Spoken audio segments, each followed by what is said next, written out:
Oxalá que com esta avaliação possam aprimorar mais, de modo em que tenhamos mais assuntos que agradem o povo moçambicano, porque o maior valor aqui, aliás, o trabalho que estamos aqui a fazer é informar o povo moçambicano e garantir que este povo beneficie da melhor da governação, do melhor que esta terra tem para oferecer. Inicio mesmo com o Dr. Marcelino Pangai, que ele já agradece ter estado conosco nesta edição. Vamos avaliar aqui assuntos políticos, econômicos e sociais. Podemos avançar mesmo com assuntos sociais. 2025, como é que o Dr. Marcelino olha para este ano? Escassas horas para dizermos tchau e estarmos no novo ano. Que avaliação faz quanto aos aspectos sociais do nosso belo Moçambique? Bom dia, Massango. Bom dia, telespectadores. Vamos poder avaliar aquilo que foi o ano 2025 nos termos do Massango que aqui nos propõe. Caros telespectadores, é preciso poder perceber que a nossa avaliação ela vai se cingir em 2 pontos, como o Massango já teria se referido, aspectos positivos e aspectos negativos. No que foi o ano 2025, nós tivemos como aspectos negativos as manifestações pós-eleitorais, as quais elas trouxeram vítimas humanas, sobretudo, para além das infraestruturas. Tivemos o segundo elemento que vamos poder abordar, trata-se da crise econômica que o país tem estado a passar. O terceiro elemento que vamos avaliar é a questão do desemprego e pobreza, que agudizou-se em 2025. O quarto e último elemento seria, portanto, problemas da segurança. Estamos a falar do terrorismo em Cabo Delgado, que passou em 2025 para as províncias de Nampula e Niassa. Aspectos positivos reportados pelo governo têm a ver com o dito crescimento econômico, que diz que o PIB de Moçambique ele cresceu em 5,5% em 2024, que proporcionou algumas condições de vida em 2025. E depois temos a questão por falar do diálogo pós-eleitoral. Esse é considerado como aspecto positivo. O terceiro elemento são os investimentos a infraestruturas, que nos últimos dias ocorreram ao longo tanto de 2025. Portanto, são alguns dos eventos que marcaram 2025 em Moçambique, que poderemos passar, neste caso, numa análise detalhada sobre esses aspectos. Nós vimos que em 2025 iniciou com as manifestações pós-eleitorais. Estamos a falar agora do primeiro ponto que nós nos referimos. As manifestações pós-eleitorais, elas trouxeram luto no país. Os organizadores das manifestações eleitorais, eles pretendiam reivindicar os resultados de si. Procura-se criar a questão do diálogo para que possa se entender. É assim a defesa da senhora Graça Machel sobre as vidas humanas que se perderam nas manifestações e que exortou a necessidade, apelou à necessidade de haver diálogo. Mas aqui, o que eu pretendia dizer à senhora Graça Machel é poder perceber que nesse diálogo que se envolve aquele que ouve e aquele que é surdo, dificilmente esse diálogo vai poder resultar naquilo que se pretende. Porque o que está a acontecer neste momento é que está-se a dialogar com a Frelimo, que é surda. Ela não ouve. Até que medida em que esse diálogo vai poder fluir com um indivíduo que não ouve, mas fala? Essa é a pior coisa que existe. Normalmente o que nós conhecemos é haver um indivíduo surdo e mudo. Mas neste caso, temos uma Frelimo que é surda, mas fala.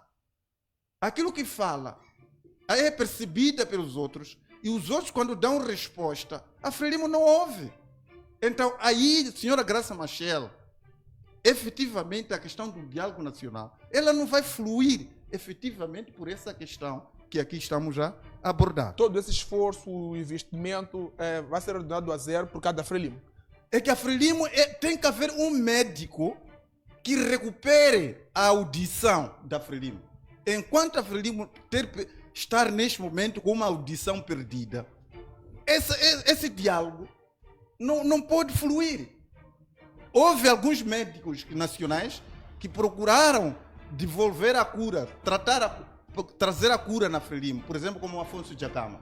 Afonso Djakama, junto de André Matsangaissa, são alguns médicos moçambicanos que procuraram devolver a cura, trazer a audição à Frelimo, pegando em armas, para ver se criava-se condições da Frelimo poder passar a ouvir.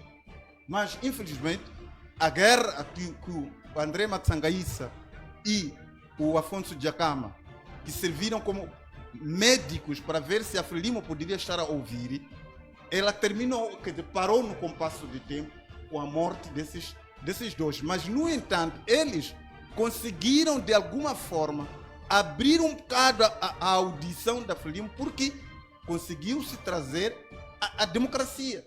A coisa que se falou durante vários anos, isso não se chegava, mas, no mínimo, abriu-se um bocado a audição e conseguiu-se chegar. E é aqui onde, novamente, pretendo dar uma sugestão à senhora Graça Machel sobre a questão daquilo que ela colocou de não ter havido um valor da Guerra dos 16 anos e colocando valor apenas na luta de libertação nacional. Diz que, na sua intervenção, diz que a Guerra dos 16 anos, ela praticamente não trouxe valor acrescentado, porque a tal democracia que se almejava não é uma democracia perfeita. E, por conseguinte, desvalorizou a Guerra dos 16 anos. Mas também ela não desvalorizou a luta de libertação nacional também, porque também não trouxe resultados perfeitos naquilo que ela hoje critica, de que os jovens, eles não reconhecem a independência, até desprezam o valor da independência. Criticou severamente aos jovens pelo fato deles não reconhecer o esforço da luta de libertação nacional que trouxe a independência. Mas ela não se questionou por que razão é que esses jovens não valorizam a independência. Moçambique está independente. Será que a Frelimo, a independência que ela desejava, é essa que nós hoje estamos a viver? Não é por essa razão que os jovens não estão mandando passear o valor da luta de libertação nacional? Então, era preciso que a senhora Graça Machel pudesse perceber por que razão é que os jovens mandam passear o valor da luta da independência nacional. Porque, na verdade, Moçambique não está independente. Independência, substituir o colono branco para o colono preto, é essa a independência que se pretende dizer? Independência é essa de poder usar o Ocidente a poder ditar políticas públicas que o país deve poder seguir. É essa a independência que a senhora Graça Machel está a dizer que o país está a gozar neste momento. Independência de usar os nossos concidadãos a poder defender os interesses ocidentais e não interesses nacionais. É essa a independência? Então, tanto a independência nacional, a luta pela independência nacional, assim como a luta dos 16 anos, não foram perfeitas essas lutas. Então não é algo, criticar apenas a luta de independência dos 16 anos, dizer que ela não trouxe uma democracia perfeita, assim como também devia-se criticar a luta pela independência nacional, que também não trouxe independência perfeita. E é isso que a senhora Graça Machel, ela deve perceber quando vai às câmaras da televisão, ao poder tentar coisas. E a senhora Graça Machel seja aquela que imparcial, não seja egocentrista ao dar as suas observações. procura sempre valorizar a luta da independência nacional e desvalorizar a luta dos 16 anos. As duas lutas não foram perfeitas. Cada uma delas teve suas imperfeições. Então, quando vai a crítica, procura mostrar todas essas coisas. Não há independência aqui em Moçambique perfeita, não há aqui uma democracia perfeita, e todas essas lutas não devem ser desprezadas e apenas tentar colocar no centro das atenções na luta de liberação nacional. Levei muito tempo a falar do primeiro ponto. O segundo ponto foi essa questão da tomada de posse do presidente Chapo, que ocorreu sob forte segurança. Pela primeira vez, alguém para poder ir assistir à tomada de posse teve que ter convites e com um forte aparato de proteção à Praça da Independência.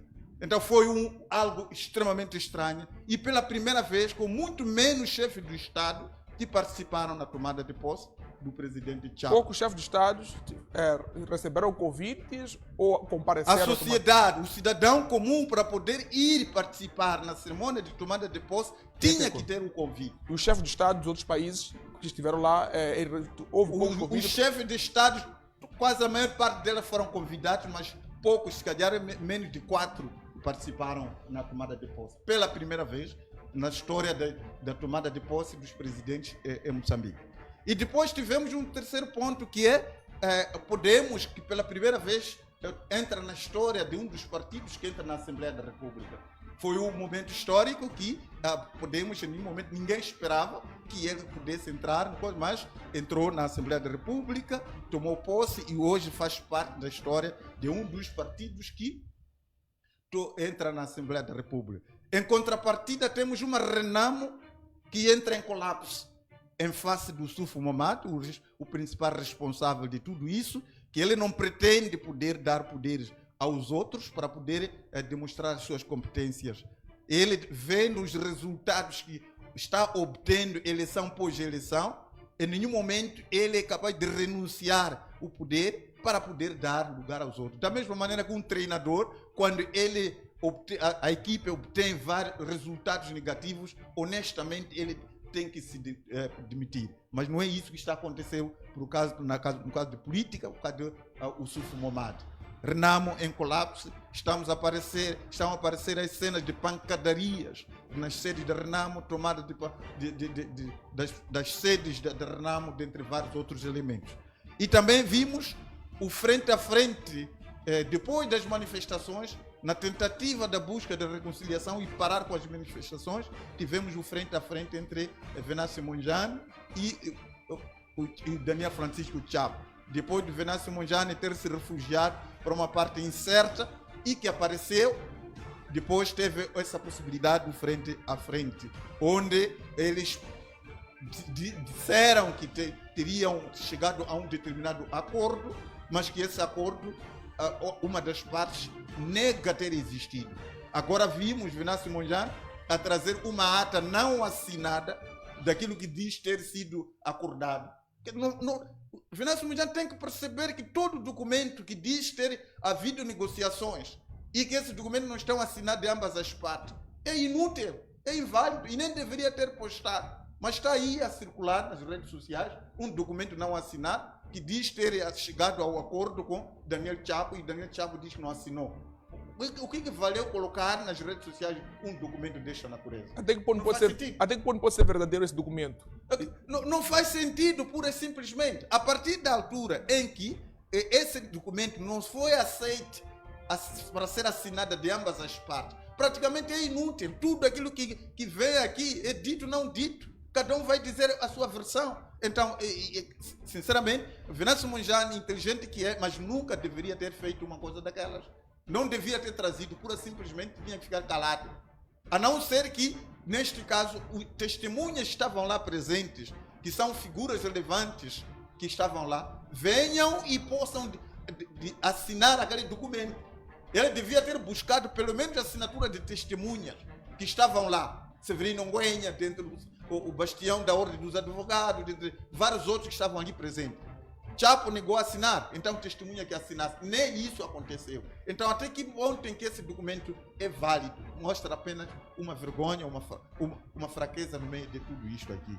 Então temos essa questão que ocorreu, esse em frente a frente do Daniel Francisco Chapo e Venâncio Mondlane, que quase não resultou em nada.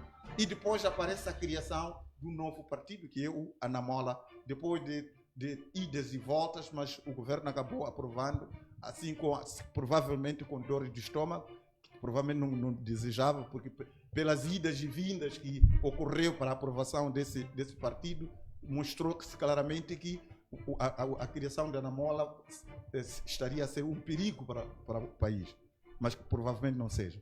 E depois vimos essa questão da chama da unidade nacional, que foi um desfeito, movimentou dinheiros no país para poder sustentar a tal lenha que acendeu e circulou em todo o país. Temos também essa questão que já tínhamos falado da expansão do terrorismo de Cabo Delgado e passou em 2025 para Niassa e Nampula. Grupo Naparama é acusado de criar terror e ser perseguido de várias formas. Nós vimos esse cenário que estava a ocorrer. E mais uma vez tivemos problemas de policiais que foram violentados e assassinados em plenas vias públicas. Foram acontecimentos de terror que ocorreu na corporação da nossa polícia. Para além disso, vamos na parte econômica. Estamos a ver aqui na parte econômica que o país registra... Antes de entrar na parte econômica, depois podemos voltar. Podemos voltar. Depois... Então, podemos parar por aqui e entraremos na questão da parte econômica. Deixe-me passar aqui a palavra para o doutor Júlio Gonçalves, que também já agradeço por ter aceito o nosso convite. Doutor, quais são as principais reformas ou acontecimentos que marcaram 2025 do cômputo social? Muito obrigado.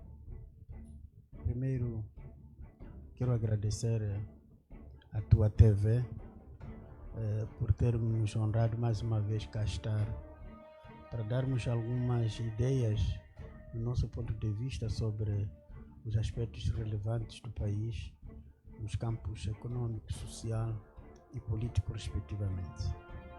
Quero também aproveitar este momento ímpar de desejar boas saídas, boas entradas às famílias moçambicanas que estão nos a assistir a partir das plataformas digitais e a partir da nossa televisão, desses nossos estúdios. Saúdo o meu colega, o Dr. Pangai, porque este programa vamos fazer o último para o ano 2025 e assim jornalista por ter nos honrado também que vamos fazer o último para este ano 2025. Relativamente às questões que me são colocadas, alguns momentos que me marcaram no meu ponto de vista é que o país, depois do dia 15 de janeiro de 2025, por sinal o meu dia de aniversário, o país passou a ser governado, dirigido por Sua Excelência o Presidente Daniel Francisco Chapo, que foi programado e tomou posse. O que seguiu depois disso foram as manifestações sob pretextos de que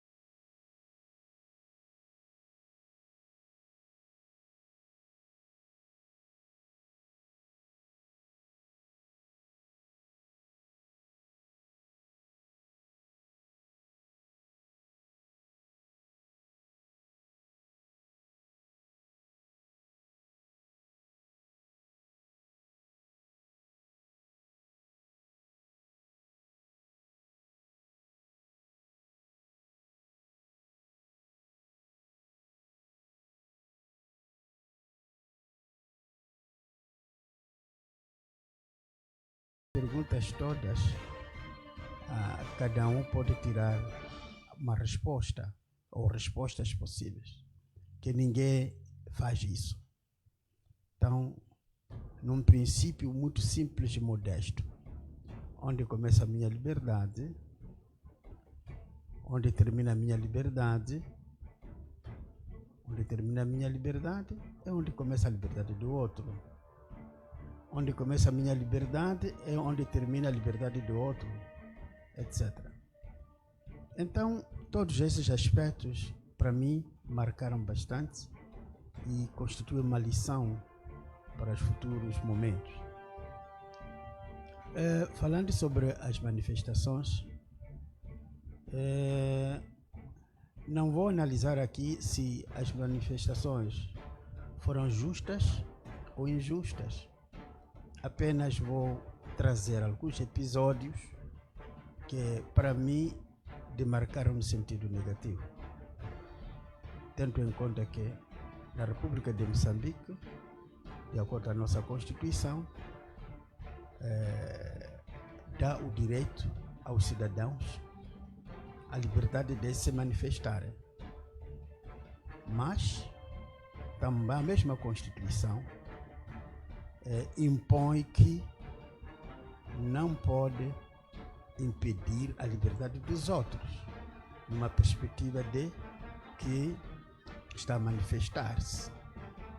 Ou seja, nesta televisão, esta prestigiosa televisão, se um jornalista manifesta-se, não pode impedir que os outros jornalistas não venham fazer o seu trabalho. Essas são questões elementares e básicas. E se eu analisar, por exemplo, a Covid-19, que cefou muitas vidas, impediu muitos desenvolvimentos no planeta Terra, incluindo o nosso país, mas havia uma forma de gente se precaver. Aí havia medidas que eram orientadas para a gente observar o distanciamento, o uso de máscaras, etc., o álcool, lavar as mãos, etc., etc., etc. Era previsível. A pessoa podia se organizar para ir ao serviço, sabe que no meu escritório, no meu gabinete, somos 5 por causa da Covid-19. Entretanto, podíamos hoje ficar 2 pessoas ou 3 pessoas, amanhã ficariam outras pessoas, 2 ou 3. Então era previsível, era possível a gente se planificar. Já as manifestações não. As manifestações, você era proibido de se fazer nas estradas.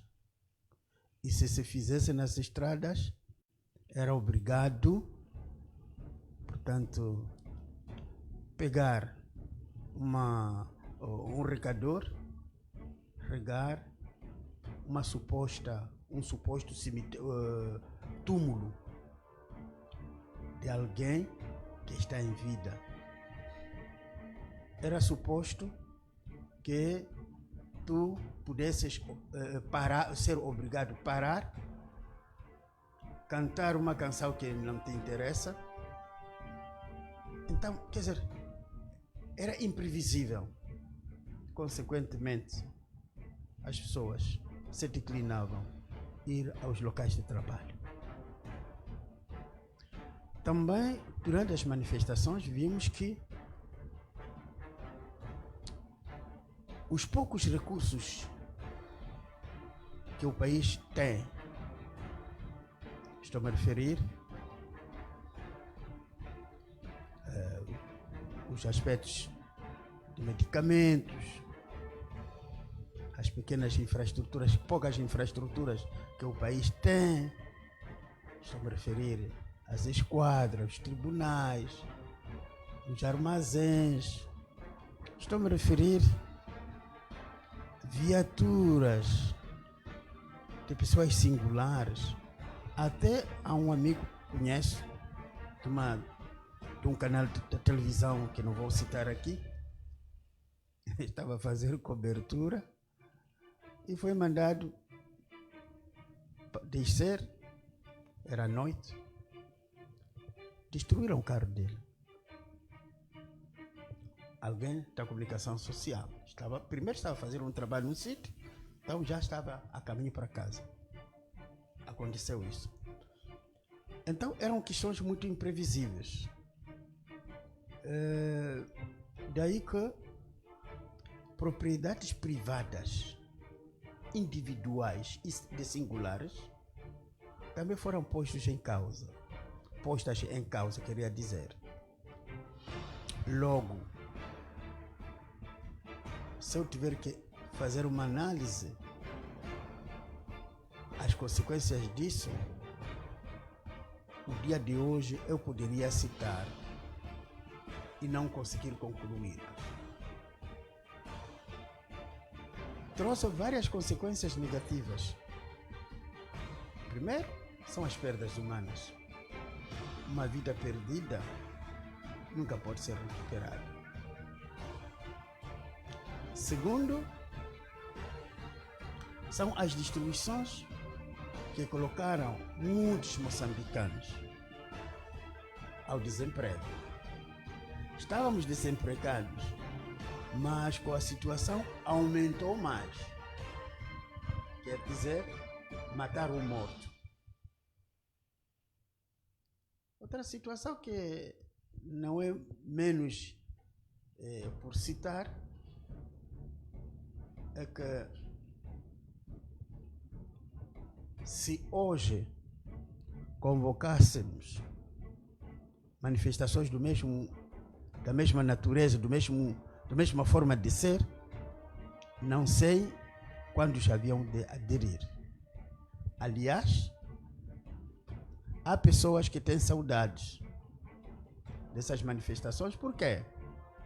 Porque foram saquear bens alheios nas lojas, nos supermercados, nos armazéns,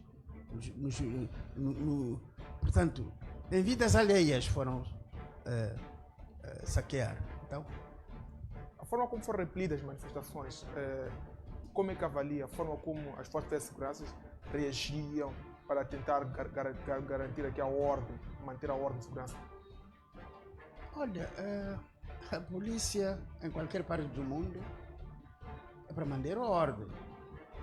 E manter a ordem usa força para impor em qualquer parte do mundo. Por isso, se ligar agora ao canal televisivo de qualquer dos países do Ocidente, onde há manifestações, veja quantas mortes acontecem. Por isso que eu costumo dizer assim, nós moçambicanos não sabemos fazer manifestação. Em alguns cantos do mundo, quando são manifestações, mas nos outros cantos do mundo, como Moçambique, quando são manifestações, é para destruir. A polícia fez a sua parte. Cada um tinha que fazer a sua parte. Nós tivemos aqui os médicos que diziam que a polícia atirou para matar, não para mobilizar as pessoas. Como é que olha para essa situação? É relativo, porque a análise é relativa. A análise é relativa porque nesse processo vimos polícias sacrificados, mortos, assassinados. Então, para algumas pessoas, o polícia não é pessoa, o que está errado. O polícia é um ser humano. O outro que não é polícia também é ser humano. Aliás, qualquer um de nós pode ter um familiar polícia, ou irmão, ou um primo, ou um cunhado, ou uma irmã polícia. Nós somos seres humanos.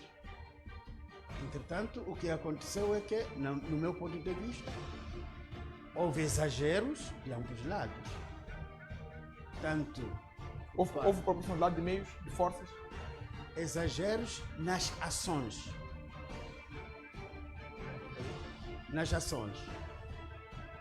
Então, quando as ações estavam sendo muito mais violentas, Então, houve necessidade de usar um pouco mais de força, de forma, embora, infelizmente, de forma desproporcional.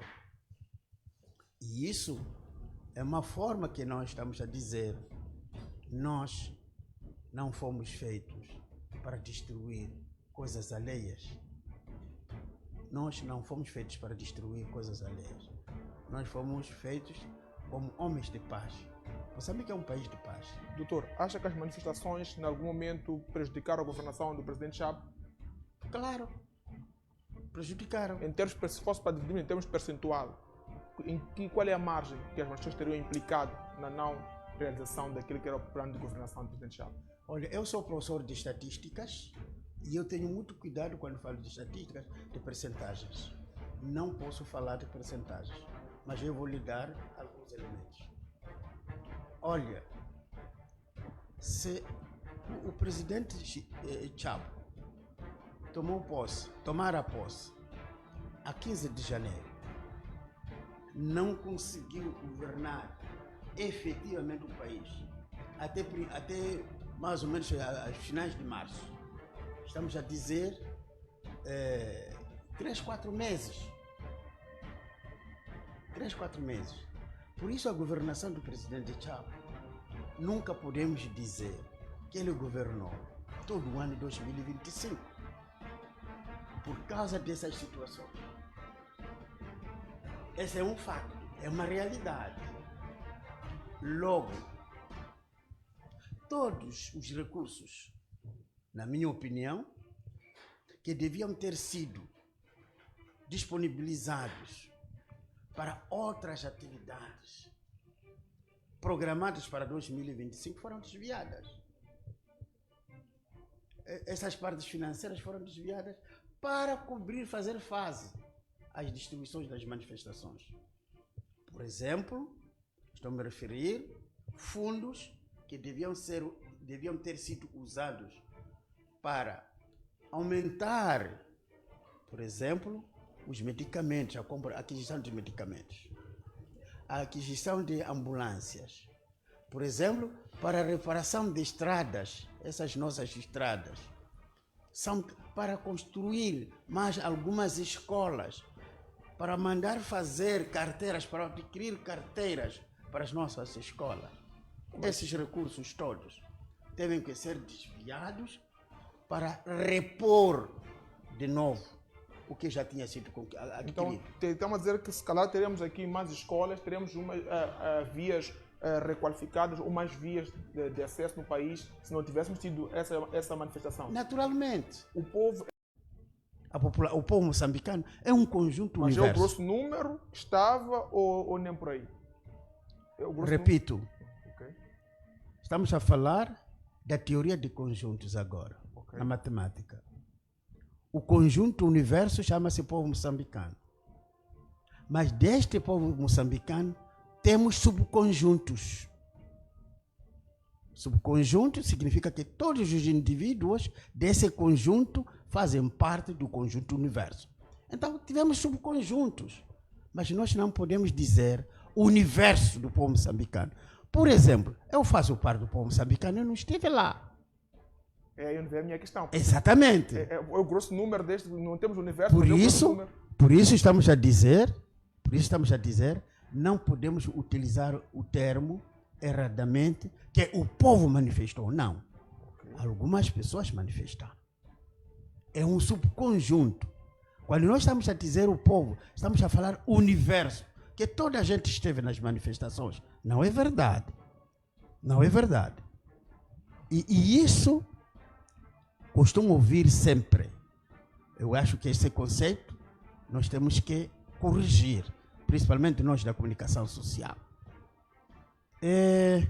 Estava eu aqui a falar sobre onde começa a minha liberdade, é onde terminou a liberdade do outro.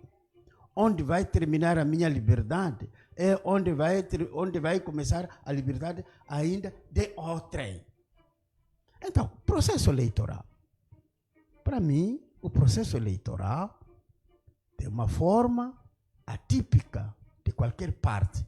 por isso que todos os concorrentes para os processos eleitorais querem ser vencedores. Mas se esquecem que há árbitro. É como estar num ringue de boxe ou estar num campo de futebol. Há árbitro. É preciso conter as emoções e atender à questão da arbitragem. Daí que me parece não ser muito ético que depois de votação tu te autoprogrames como vencedor, com todas as emoções, antes de que se chegue, se cumpra todos os rituais, porque há rituais. Ok. Doutor Marcelino, na sua explanação, elentou aqui 2 pontos. Falou aqui do terrorismo, falou do assassinato de agentes da Polícia Aérea de Moçambique, ou mesmo membros do CERNIC. Gostava de fazer uma avaliação rápida para que possamos passar para outro ponto. Desses dois pontos aqui. A que se deve, ou como é que avalia essas mortes, especificamente de polícias? E também estamos aqui a olhar para o terrorismo em Cabo Delgado. Um outro ponto também não menos importante, estamos a falar da chama de unidade. Que impacto teve a chama de unidade direto na vida do povo moçambicano? Para mim, a questão, vou começar com o terrorismo. O terrorismo, eu já falei aqui, em muitos outros lugares onde tenho tido a possibilidade de dar uma opinião em volta do terrorismo no Cabo Delgado. Eu não fiz estudo, mas tenho uma capacidade de analisar as coisas de antes e depois. A pergunta que eu faço é esta: por que o terrorismo só apareceu com a presença das multinacionais em Cabo Delgado? Por que todos os países, todos, não conheço nenhum, podem me depois citar, país com recursos tão apreciáveis como os de Moçambique, refiro-me a petróleo, gás, ok? Do mundo, sempre estão em guerras. Principalmente naquela zona de exploração, de explorações dos recursos. Pego o Iraque, Líbia, agora já estamos também aqui na Nigéria, já está a começar as situações, Venezuela, não é? E todos os outros países. Por quê? Então, eu faço uma relação de efeito e causa, que a filosofia nos ensina. Que se nós não tivéssemos dado a possibilidade de exploração dos recursos naturais em Cabo Delgado, nós não teríamos nenhum terrorismo. Repito, não sou estudioso desses fenômenos. Também não fiz nenhuma investigação, nenhum estudo. Só análise da causa e efeito. Pela experiência que a gente tem visto em muitas partes do mundo, no nosso planeta Terra. Então, a exploração, para mim, dos recursos minerais, lá em Cabo Delgado, com a presença das multinacionais, para mim, é uma das grandes causas. E quem são os terroristas? O fato de termos aquele grupo o terrorista é alguém que é fabricado. Alguém é fabricado. Nacionalmente? Sim, claro. E como é que tipo, o que é que alicia um moçambicano ao ponto de matar o próprio irmão? Esse assunto, penso que é momento oportuno. Sabe por quê? Porque que as pessoas hoje em dia morrem por causa de dinheiro, ambição, querem ter, querem desestabilizar. Então tem que criar uma situação para que os recursos saiam sem. O que significa num país em que um moçambicano prefere fazer parte dos terroristas por promessa de ter 8 mil como salário ou 10 mil como salário e ter uma motorizada? O que é que isso nos reflete como Estado? Esse é um assunto que devem os estudiosos, tipo o grupo Dr. Pangai pode fazer estudo, como ele está mais ligado com a área das sociologias, psicologia, né, professor? Psicologia, ele é a parte dele, ele que pode melhor estudar, trazer-nos os resultados. A minha parte é outra, que não tem muita relevância aqui. Entretanto, eu digo mais uma vez, se não tivéssemos esses projetos lá, provavelmente, estou a colocar a teoria da probabilidade, que pode ser sim, que pode ser não. Provavelmente, o terrorismo nós não teríamos em Cabo Delgado. Por quê? Porque nós tivemos a independência em 1975. Depois da guerra de 16 anos, Moçambique, do Rovuma ao Maputo, estávamos em paz. Nunca mais houve. Só agora, nos anos de 2013, por aí, 2014, com o surgimento ou a vontade de exploração. Qual foi o impacto, só para corresponder aqui o tempo, qual foi o impacto da chama da unidade direto na vida do povo moçambicano? A chama da unidade, olha, o impacto é mesmo de unidade nacional. Uniu? Uniu. Pelo menos eu estava acompanhando diretamente nas televisões, acompanhei do Rovuma ao Maputo, acompanhava do Rovuma ao Maputo, via as pessoas, o carisma que teve sobre a chama da unidade. Como é que foi essa união? Deixa-me aqui